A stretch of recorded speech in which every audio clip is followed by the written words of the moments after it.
Before proceeding with the next concept, आपका जो doubt है पहले मैं वो क्लैरिफाई कर देता हूँ। आपने कहा एक बार नॉर्मल फॉर्म वाला दोबारा क्लैरिफाई कर दो, राइट। तो देखो ये आपकी जनरल फॉर्म है, this is your general form, vector R dot vector N equal to P. और ये आपकी जनरल फॉर्म में कार्टेशियन फॉर्म, कार्टेशियन फॉर्म की जो जनरल फॉर्म होती है वो क्या होती है, A X plus B Y plus C Z equal to P.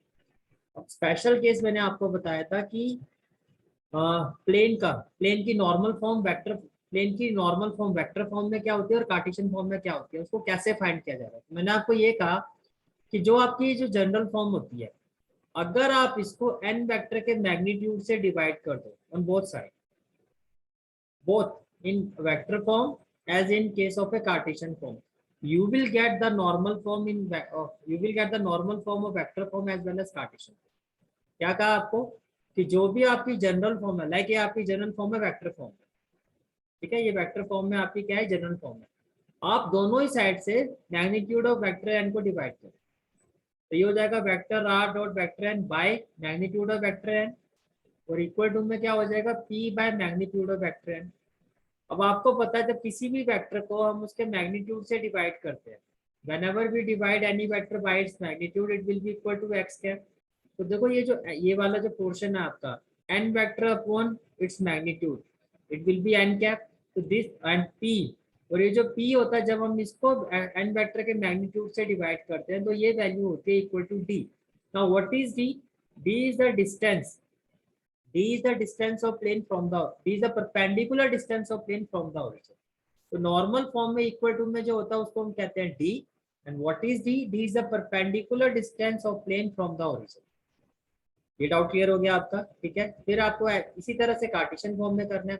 अब देखो आपको पता है ए बी सी जो होते हैं वो डायरेक्शन रेशियोज होते हैं normal vector, A B C are direction ratios of normal vector. तो अगर मैं इसका मैग्नीट्यूड निकालता हूँ एन वेक्टर का, what it will be, square root of A square plus B square plus C square. अगर आप एन वेक्टर का मैग्नीट्यूड फाइंड करोगे it will be square root of A square plus B square plus C square. ये clear हो गया आपको, ठीक है। तो divide both side by square root of A square plus B square plus C square. जब आप डिवाइड करोगे बट यू विल हैव, देखो ये आप वेक्टर चैप्टर में पढ़ चुके हो, आप चैप्टर 10 में हमने स्टडी किया था कि अगर मैं ए वेक्टर को मैग्नीट्यूड ऑफ वेक्टर से डिवाइड करता हूँ it will be equal to direction cosine L. Similarly अगर मैं बी वेक्टर को मैग्नीट्यूड ऑफ वेक्टर से डिवाइड करता हूँ it will be equal to direction cosine L. S vector को अगर मैं मैग्नीट्यूड ऑफ वेक्टर से डिवाइड करता हूँ it will be equal to direction cosine L. और पी वेक्टर को अगर हम एन वेक्टर के मैग्नीट्यूड से डिवाइड करते हैं तो ये आपका डी के इक्वल होता है। And what is D? D is the perpendicular distance of plane from the origin. तो जो कार्टेशियन फॉर्म में जो नॉर्मल फॉर्म होती है that is L X plus M Y plus N Z equal to D, और जो आपकी vector form में जो नॉर्मल फॉर्म होती है that is R vector dot N cap equal to D. अब आपको ये भी पता है कि जो direction cosine L M N होता है इनके बीच में रिलेशन क्या होता है, L square plus M square plus N square equal to 1। और यही चीज आपको हेल्प करती है जज करने में कि जो गिवन फॉर्म है वो आपकी जनरल फॉर्म है या नॉर्मल फॉर्म। क्लियर, ठीक है। तो मैं आपको क्वेश्चन से इस चीज को और क्लैरिफाई करता हूँ। Now your first question is, the first question is, in each of the following cases determine the direction cosine of the normal to the plane and distance from the origin। अब देखो ये कब possible है, ये तभी मैं find कर सकता हूँ ना जब मेरे पास जो फॉर्म हो नॉर्मल फॉर्म हो। आपको डायरेक्शन कोसाइन फाइंड करने के लिए कहा जा रहा है और देखो ये सारी की सारी कार्टेशियन फॉर्म है। तो ये तभी पॉसिबल है जब ये सारी की सारी जो फॉर्म्स हैं वो कार्टेशियन फॉर्म जो है नॉर्मल फॉर्म है। बिकॉज नॉर्मल फॉर्म की जो स्टैंडर्ड फॉर्म होती है वो होती है L X plus M Y plus N Z equal to 1। तो अगर जितनी भी ये फॉर्म्स हैं आपकी, ये अगर नॉर्मल फॉर्म है, all these are normal form, तो एक्स वाई जेड के जो कोफिशिएंट होंगे वो डायरेक्शन कोसाइन होंगे, और इक्वल टू में जो वैल्यू होगी आपकी वो आपका डिस्टेंस फ्रॉम द ओरिजिन होगा, दैट इज डी। इतनी बात समझ में आ रही है, ठीक है। तो देखो जो आपका फर्स्ट पार्ट है, your first part is z equal to 2। तो पहले आपको ये जज करना होगा कि whether it is a normal form और वेक्टर फॉर्म। अब देखो इसको अगर मैं नॉर्मल वैल्यू में लिखूंगा तो कैसे लिखूंगा, 0x plus 0y plus z। तो अगर मैं इसको नॉर्मल फॉर्म की कार्टेशियन फॉर्म से कंपेयर करता हूँ तो क्या होना चाहिए, LX plus My plus NZ। तो यहाँ पर जो मेरा L है वो है 0, M मेरा 0 है और N मेरा 1, मैं राइट। तो अगर मैं L square plus M square plus N square find करता हूँ तो वो क्या आएगा, 0 स्क्वायर होगा 0, 0 स्क्वायर होगा 0 और M स्क्वायर क्या होगा 1, होगा ही ऐसा, ठीक है। तो इससे इक्वल होगा आपका 1। अब यहाँ पर देखो आप, ये क्लियर हो गया आपको, जो आपका z है वो इस तरह से आपको गिवन था, ठीक है। अब आप ये देखो कि जो आपकी इक्वेशंस है, जो आपकी इक्वेशन है वो क्या है, that is z equal to 2, that is z equal to 2। L square plus M square plus N square किसके इक्वल आना चाहिए, आपका 1 के इक्वल आना चाहिए। तो यहाँ अगर मैं इसको सॉल्व करता हूँ, यहाँ अगर मैं इसको सॉल्व कर रहा हूँ, एल स्क्वायर क्या होगा 0, एम स्क्वायर क्या होगा 0 और एन स्क्वायर क्या होगा 1। यहाँ पे z का कोफिशिएंट 1 है तो 1, और इसका जब मैं स्क्वायर करूंगा तो ये सारा सम 1 आ रहा है। तो ये एक्चुअली आपका भाई ये क्वेश्चन में एरर है। तो ये जो है आपका वो क्या है, कैन आई से दैट ये जो है आपका this is the normal form, बोलो can I say that this is the normal form, yes और नो। भैया अगर मैं इसको देखो, मैंने इसको क्या किया, मैंने इसको स्टैंडर्ड फॉर्म में लिखा, x नहीं है तो 0x, y नहीं है तो 0y plus z equal to में क्या है 2 है। फिर मैंने इसको नॉर्मल फॉर्म से कंपेयर किया कि अगर ये नॉर्मल फॉर्म है तो कुछ ऐसा होना चाहिए, मैं राइट। फिर मैंने क्या किया कि अगर ये L है और ये M है और N यहाँ पे क्या हो गया आपका 1, तो इनका जो स्क्वायर है L square plus M square plus N square वो किसके इक्वल आने चाहिए, 1 के। मैंने देखा भाई 0 स्क्वायर प्लस 0 स्क्वायर और प्लस 1 स्क्वायर, ये तो 1 के इक्वल ही आएगा, एम आई राइट। तो ये आपकी जो गिवन फॉर्म है, can I say that this is a normal form, yes और नो। तो अगर ये नॉर्मल फॉर्म है तो आपके डायरेक्शन कोसाइंस क्या होंगे, जो डायरेक्शन कोसाइंस आर, एल क्या होगा 0, एम क्या है 0 और एन क्या है 1, ये तो हो गया आपके डायरेक्शन कोसाइन। फिर और अगर ये नॉर्मल फॉर्म है तो can I say that it will be D, because equal to में डी होता है ना आपका। तो डी क्या होता है, distance from origin, perpendicular distance from origin is equal to d, is equal to d, and which is here 2. This is your solution. If it's clear then thumbs up, if you have any doubt then raise your hand.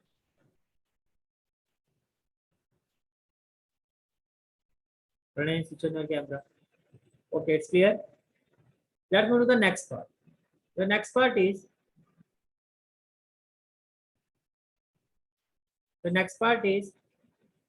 x plus y plus z equal to 1. x plus y plus z equal to 1. अब देखो, अगर मैं अब उसको standard form से compare करता हूँ, अगर मैं एज्यूम करूँ कि नॉर्मल फॉर्म है तो ये क्या होगा, Lx plus My plus Nz equal to D, ठीक है। L मेरा क्या होना चाहिए, L मेरा हो गया, okay Pranay what your message, L is equal to 1, M is equal to 1 and N is equal to 1। फिर मैंने L स्क्वायर निकाला, M स्क्वायर निकाला और N स्क्वायर निकाला, तो ये हो गया 1 square plus 1 square plus 1 square and it is equal to 3। तो क्या ये 1 के इक्वल आ रहा है, it mean this is not a one form. तो ये कौन सी फॉर्म है फिर ये, अगर नॉर्मल नहीं है तो general form. General form. General form की स्टैंडर्ड वैल्यू क्या होती है, 0 जनरल फॉर्म की स्टैंडर्ड वैल्यू क्या होती है, स्टैंडर्ड फॉर्म क्या होती है जनरल फॉर्म की, ax plus plus by plus equal to p, equal to p। ये क्लियर हो गया आपको, जो जनरल फॉर्म होते हैं उसमें इक्वल टू में p होता है। अब मुझे ए बी सी, अब आपको पता जो ए बी सी होते हैं वो क्या होते हैं, direction ratio. Direction ratios of normal vector, है राइट। अब मुझे क्या करना होगा, इसका मैग्नीट्यूड फाइंड करना होगा। तो कहने से जो इसका मैग्नीट्यूड होगा वो क्या होगा, root of A square plus B square plus C square, right. तो जो डायरेक्शन कोसाइन एल होगा वो क्या होगा, A by magnitude of vector N. Direction cosine M क्या होगा, B by magnitude of vector N. और डायरेक्शन कोसाइन ऑफ एन क्या होगा, C by magnitude of vector N. पहले बताओ ये चीजें क्लियर हो गई। तो आपके पास यहाँ पे ए बी सी जो है, ए क्या है यहाँ पे आपका 1, बी क्या है आपका 1 और सी एन क्या है आपका 1। Sorry C, not N, C, ठीक है। तो आपने इसका एल square plus M square plus N स्क्वायर देखा तो आपको समझ में आ गया कि भैया यहाँ पे पी जो है ये 1 है आपका, और डायरेक्शन रेशियोज है आपके 1 1 1। These are no direction cosine because this is not a normal form, this is a general form. तो फिर मैंने क्या कहा, एल फाइंड करो, A by magnitude of vector N. तो ए हो गया 1, मैग्नीट्यूड ऑफ वेक्टर एन क्या होगा, A square plus B square plus C square, ये हो गया एल। ऐसे ही एम क्या होगा, बी, बी भी आपका 1 है, तो 1 upon magnitude of vector N, और डायरेक्शन कोसाइन एन क्या होगा, C upon magnitude of vector N. ये हो जाएगा 1/√3, 1/√3 और 1/√3। ये चीज समझ में आ रही है, मतलब सारी चीजें क्लियर है आपको, ठीक है। तो आपके पास डायरेक्शन कोसाइन आ गए, आपके पास क्या आ गए, डायरेक्शन कोसाइन। अब ये पी है तो डी कैसे निकलता है, ये होता है P by magnitude of vector N. Can I say that it will B 1/√3, ये आपका डी होगा। बोलो क्लियर हुआ, वो जो मैग्नी पी आपका 1 है और मैग्नीट्यूड ऑफ वेक्टर एन क्या है आपका, दैट इज √3, तो डी भी आपका क्या होगा 1/√3। तो जो डी होगा आपका that will also be 1/√3। Is it clear, ठीक है। अब सी पार्ट आप करके देखो पहले।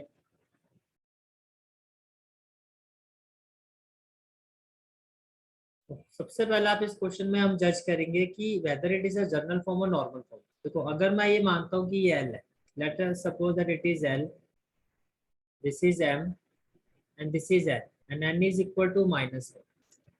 L square plus M square plus N square, अगर आप इसको सॉल्व करोगे तो देखो ये हो गया 2 स्क्वायर 4, 3 स्क्वायर हो गया 9, और -1 स्क्वायर हो गया +1। तो ये आपका 1 के इक्वल नहीं आ रहा, तो ये आपकी जो है ये आपकी जनरल फॉर्म है, this is not a normal form, ठीक है, this is not a normal form. So now what we will do, it means these are the direction ratios of normal vector a, b, c. So direction cosine L will be equal to a by magnitude of vector n, so that is 2 by square root of 2 square plus 3 square plus -1 square, and this is the value of direction cosine m, that is b by square root of 2 square plus 3 square plus -1 square, and this is the value of direction cosine n. L will be equal to 2/√14, m will be equal to 3/√14, and n will be equal to -1/√14। ये हो गया आपका। अब ये अगर normal, ये आपकी general form है तो ये आपका P है, तो आपको D निकालना है, तो D will be equal to P upon magnitude of vector. P आपका यहाँ पर क्या है, P, your P is 5, so it will be 5/√14, and this is the value of D। Is it clear, ठीक है। तो ये आपका क्वेश्चन नंबर 1 था, इस तरह से आपको करना। Let's go to the next question, that is question number 2. Question number 2 is find the vector equation of a plane which is at a distance of 7 units from the origin. It means value of D has been given. This is the value of D. And normal to the vector. अब ये normal to the vector आपका n vector है या n cap है, वो कैसे जज करोगे? Again L square आपको पता है, m square और n square मैं करूंगा, it won't be equal to 1, ये 1 के इक्वल नहीं आएगा। तो ये जो है ये n वेक्टर की वैल्यू है। तो अगर आपके पास n वेक्टर की वैल्यू गिवन है तो आपको फर्स्ट ऑफ ऑल क्या करना होगा, n कैप फाइंड करना होगा, बिकॉज अगर आपको d की वैल्यू गिवन है तो आपको फाइंड क्या करना है, आपको फाइंड करना है नॉर्मल फॉर्म। और नॉर्मल फॉर्म में वेक्टर फॉर्म क्या होता है, r vector dot n cap equal to d। I somehow I have to find n cap from this normal vector value, and it will be equal to vector n upon its magnitude. Yes or no? तो जैसे आपका n cap आ जाएगा, this will be required answer, right. तो कैसे करोगे इस question को, can see that let equation of plane r vector dot n cap equal to d। अब यहाँ पर आपको n वेक्टर की वैल्यू गिवन है, because l square plus m square plus n square is not equal to 1, और d आपको given है because लिखा हुआ perpendicular distance from the origin. आपने magnitude of vector n find किया, that is √70, and we know that required equation will be r vector dot n cap equal to d. So n cap is vector n, this is vector n upon its magnitude, and this is magnitude of vector n, right? This is the required answer. Is it clear? Any question? Clear हो गया? ठीक है? This will be the required answer. तो आपने क्या किया? R vector dot 3i cap plus 5j cap minus 6k cap. ये जो divisible form में था, when it's shifted to the right hand side, it becomes 7 root 7. It becomes 7 root 70. So let's go to the next question. That is question number 3. Question number 3 is find the Cartesian equation of the following plane. देखो simple सा आपको अगर आपको कोई भी plane की vector equation given है, अगर आपको किसी भी प्लेन की वेक्टर इक्वेशन गिवन है और आपको उसको कार्टेशियन इक्वेशन में कन्वर्ट करना, तो आपको पता कार्टेशियन इक्वेशन का मतलब मुझे इसको एक्स वाई जेड में लिखना है। तो आप क्या करो, जो आर वेक्टर की वैल्यू होती है in terms of X Y Z, आर आपको पता है जनरल पॉइंट से बनता है आर वेक्टर, और जो हमारा जनरल पॉइंट होता है ऑन प्लेन वो होता है एक्स वाई जेड। और आर वेक्टर की in terms of X Y Z value क्या होती है? X I cap plus Y J cap plus Z K cap. तो जब भी आपको एक वेक्टर इक्वेशन है, आप उस वेक्टर इक्वेशन को कार्टेशियन इक्वेशन में कैसे कन्वर्ट कर सकते हो? आप आर वेक्टर की in terms of X Y Z value put करो, that is the equation number 1. Now put R vector is equal to this in equation 1. What we will get? It will be X I cap plus yj cap plus zk cap dot I cap plus j cap minus k cap equal to xi cap dot I cap, it will be x, yj cap dot j cap, it will be y, z cap minus k cap minus z equal to 2. And this is the required Cartesian equation of plane. समझ में आए? अगर आपको vector equation given है उसको Cartesian में convert करना है, तो आप आर वेक्टर की जो एक्स वाई जेड टर्म्स में जो वैल्यू होती है वो आप उस वेक्टर, क्योंकि कार्टेशियन फॉर्म में आपको आर वेक्टर को तो चेंज करना है। आर वेक्टर का मतलब हो गया वेक्टर फॉर्म। आर वेक्टर को अगर मैं एक्स वाई जेड में लिख दूंगा तो आपके पास जो इक्वेशन आ जाएगी that will be Cartesian equation. समझ में आ गया कैसे करते हैं? तो this will be your presentation as you can see here that r vector is equal to xi cap plus yj cap plus zk cap. In place of r vector, we will put xi cap plus yj cap plus zk cap dot I cap plus j cap minus k cap equal to 2. X dot 1, because I cap dot I cap is 1. It will be x plus y plus minus minus z equal to 2, right? Now सारे एक ही तरह के question है, तो एक मैं C part और करवा रहा हूँ आपको. This is your C part. C part is R vector dot this. अब अगेन करना क्या है, सिंपल सा मैंने क्राइटेरिया बताया कि वेक्टर इक्वेशन में आर वेक्टर की वैल्यू पुट कर दो and you will have your equation. Means in place of this r vector what we will put xi cap plus yj cap plus zk cap dot s minus 2t within bracket I cap plus 3 minus t within bracket j cap plus 2s plus t within bracket k cap equal to 15.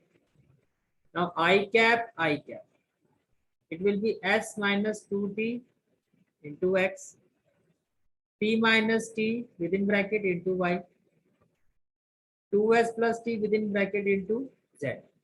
It is equal to 15. This is the required Cartesian equation, because इससे ज़्यादा आप इसको simplify कर भी नहीं सकते. Is it clear? ठीक है. The next one is a very important question. This is question number 4. This is your question number 4. Question number 4 is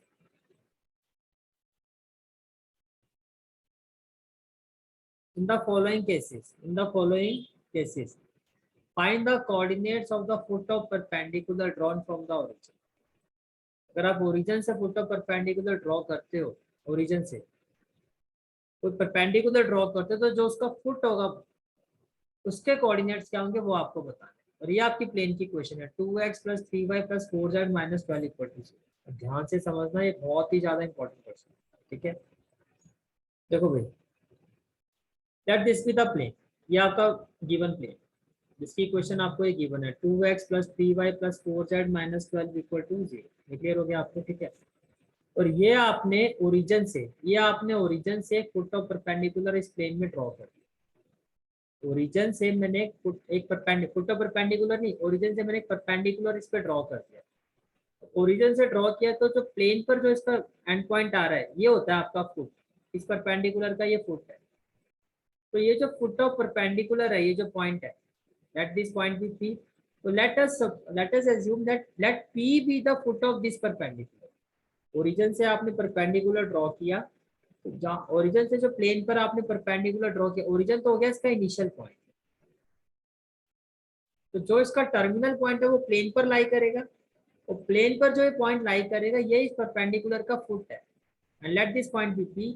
तो आपको इस P पॉइंट के कोऑर्डिनेट फाइंड करने हैं। And let us assume that coordinate of this foot of perpendicular be x1 y1 z1। पहले बताओ ये clear हो गया। Let foot of perpendicular be P with coordinates x1 y1 z1। अच्छा, आपको पता है कि जो प्लेन होता है उसके ऊपर एक नॉर्मल वेक्टर भी होता है, एम आई राइट? तो कहने से दैट ये जो नॉर्मल वेक्टर है और ये जो परपेंडिकुलर आपने ओरिजिन से ड्रॉ किया, both these will be parallel to each other, yes और नो? तो ये आपका एक नॉर्मल वेक्टर है और ये आपका क्या, फुट ऑफ परपेंडिकुलर। और मैंने आपको ये भी बताया था कि अगर दो लाइंस पैरेलल हो तो उनके डायरेक्शन रेशियोज प्रोपोर्शनल होते हैं। कहने से that a1/a2 equal to b1/b2 equal to c1/c2। और दो लाइंस अगर परपेंडिकुलर तो डायरेक्शन रेशियोज के बीच में क्या रिलेशन होता है, a1a2 plus b1b2 plus c1c2 equal to 0। ये क्लियर है? अब अगर ये जो आपने परपेंडिकुलर ओरिजिन से ड्रॉ किया है और ये जो नॉर्मल वेक्टर है, अगर ये दोनों पैरेलल हैं तो इनके डायरेक्शन रेशियोज के बीच में ये रिलेशन होना चाहिए, that their direction ratio should be proportional. Normal vector के डायरेक्शन रेशियोज क्या होते हैं, जो गिवन इक्वेशन ऑफ प्लेन है उसके direction ratios that is A B C. तो नॉर्मल वेक्टर के तो डायरेक्शन रेशियोज क्या हो जाएंगे, 2 3 और 4। और ये जो आपने ओरिजिन से परपेंडिकुलर ड्रॉ किया उसका इनिशियल पॉइंट क्या था, 0 0 0, और इसका फाइनल पॉइंट क्या है, x1 y1 z1। तो can I find the direction ratios of this line, yes, x1 - 0 y1 - 0 and z1 - 0। यहाँ तक कोई डाउट है तो बताओ। पहली चीज मैंने क्या बताई आपको कि आपने ओरिजिन से परपेंडिकुलर ड्रॉ किया, let its foot of perpendicular be point P, let foot of this perpendicular be point P with coordinate x1 y1 z1, and this perpendicular will be parallel to the normal vector. And when two vectors are parallel, then the relation between their direction ratios is that they are proportional. Now here direction ratios of normal has been given, that is the equation of plane, that is 2 3 and 4, and we can easily find the direction ratios of this perpendicular. Is it clear? So since perpendicular ये जो है is parallel since perpendicular to this plane, that is OP, is parallel to the normal vector, is parallel to the normal vector। तो देखो first of all ये -12 है, इसको आपने right hand side में शिफ्ट कर दिया, ये आ गया 12। और आपको पता डी जो है वो पॉजिटिव होना चाहिए, इट शुड बी पॉजिटिव, ठीक है। आप इसको डी लिखो आइडियली, तो ये क्या होता है आपका पी होता है, बिकॉज ए एक्स के साथ ये पी होता है, तो डी की जगह आप इसको क्या लिखोगे, पी। ये क्लियर हो गया, दिस इज पी। ये कांस्टेंट होता है ना भैया? बिल्कुल डिस्टेंस होता है, और डिस्टेंस आपको पता है फिक्स होता है। कहने से जो नॉर्मल वेक्टर के direction ratio that is a1 b1 c1 वो क्या होंगे, 2 3 और 4। तो नॉर्मल वेक्टर की जो वैल्यू होगी वो क्या होगी, 2i cap plus 3j cap plus 4k cap. ये बात क्लियर हो गई, ठीक है। और अगर मैं आपसे पूछूं कि ओपी वेक्टर की इक्वेशन क्या होगी, ओपी वेक्टर, तो ओपी वेक्टर का मतलब position vector of this, that is x1 i cap plus y1 j cap plus z1 k cap, और ये तो सारे जीरो ही है। बेसिकली ओपी वेक्टर की वैल्यू यही होगी ना, इज इट क्लियर? बेसिकली जो ओपी वेक्टर है उसकी वैल्यू क्या होगी आपकी, that is x1 i cap plus y1 j cap plus z1 k cap. तो ये आपका हो गया a1, ये हो गया आपका b1, और ये हो गया आपका c। सिमिलरली आपका a2 क्या होगा, x1, b2 क्या होगा y1 और c2 क्या होगा z1। पहले बताओ ये क्लियर हो गया। Now because OP vector is parallel to the normal vector, so relation between their direction ratios is that they will be proportional. That means A1 by A2 will be equal to B1 by B2 will be equal to C1 by C2। ये clear हो गया यहाँ तक, ठीक है। Proportionality let this A1 की value आपकी 2 है, A2 की जगह आपने x1 रखा, ये हो गया 3 by y1, ये हो गया 4 by z। Let us assume that all these values are equal to a common value, the common constant that is k। भाई ये जो भी प्रोपोर्शनलिटी है अगर ये इक्वल है तो या तो 4 होगा 5 होगा, कुछ ऐसी वैल्यू आएगी, let that value be k। Can I say that जो x1 की वैल्यू क्या होगी, अगर आप कहते हो 2 by x1 is equal to k, तो x1 will be equal to 2 by k, yes और नो। अगर आप कहते हो 3 by k is equal to y1, तो y1 is equal to k 2 by k, sorry ये आपको 3 by y1 is equal to k, 3 by y1 is equal to k, 3 by y1 is equal to k, cross multiply करोगे तो y1 क्या आ जाएगा 3 by k, yes और no. The similar way आपने कहा 4 by z1 equal to k, z1 will be equal to 4 by k, ये भी clear हो गया आपको। तो आप देखो आपके पास x1 की वैल्यू आ गई दैट इज 2 by k, आपके पास y1 की वैल्यू आ गई दैट इज 3 by k, आपके पास z1 की वैल्यू आ गई that is 4 by k। Is it clear, ठीक है। अब देखो आप जो आपका फुट ऑफ परपेंडिकुलर है, कैन आई से दैट ये जो पॉइंट है वो इस प्लेन पर लाई कर रहा है, तो अगर इस प्लेन पर लाई कर रहा है तो ये प्लेन की इस इक्वेशन को सेटिस्फाई करेगा। That means 2x1 plus 3y1 plus 4z1 minus 12 should be equal to 0। Clear हो गया पॉइंट। तो ये जो फुट ऑफ परपेंडिकुलर है आपका वो इस प्लेन पर लाई कर रहा है, it mean this point should satisfy this equation of plane. अब x1 की जगह आप क्या पुट करोगे 2 by k, y1 की जगह आप क्या पुट करोगे 3 by k, और z1 की जगह क्या पुट करोगे 4 by k। What will happen, point P lies in the plane, so it will satisfy equation of plane। ये हो गया 2x1, ये हो गया आपका 2x1 plus 3y1 plus 4z1 equal to 12। Then x1 की जगह आपने क्या पुट किया 2 by k, y1 की जगह क्या पुट किया 3 by k, और z1 की जगह क्या पुट किया 4 by k, it is equal to 12। While solving this, what we will have 4 by k, 9 by k, 16 by k equal to 12। जब आप इसको सॉल्व करोगे 16 और 4 20 प्लस 9 29 इक्वल टू 12 के, तो 29 by 12 कितना हो गया आपका k। अब देखो k की वैल्यू आ गई। अब x1 क्या था हमारा 2 by k, तो 2 in place of k it will B 29 by 12, तो ये हो जाएगा। इसको रेसिप्रोकेट करोगे तो x1 की वैल्यू आएगी 24 by 29। y1 आपका था 3 by k, again putting the value of k that is 29 by 12, it will B 36 by 29, ये भी हो गया। z1 है आपका 4 by k and value of k is 29 by 12, इसको भी रेसिप्रोकेट करोगे it will B 48 by 29, 48 by 29, and these are your foot of perpendicular। So required coordinates of foot of perpendicular P क्या था x1 that is 24 by 29, y1 36 by 29, z1 48 by 29। This is the required answer। Is it clear? ठीक है। एक बार मैं दिखाना भैया question वाला। आपको एनालिसिस दिखा रहा हूँ। This is a very very important question. एक बार एनालिसिस देख लो, फिर नेक्स्ट पार्ट में आप ही से करवा के देख लो।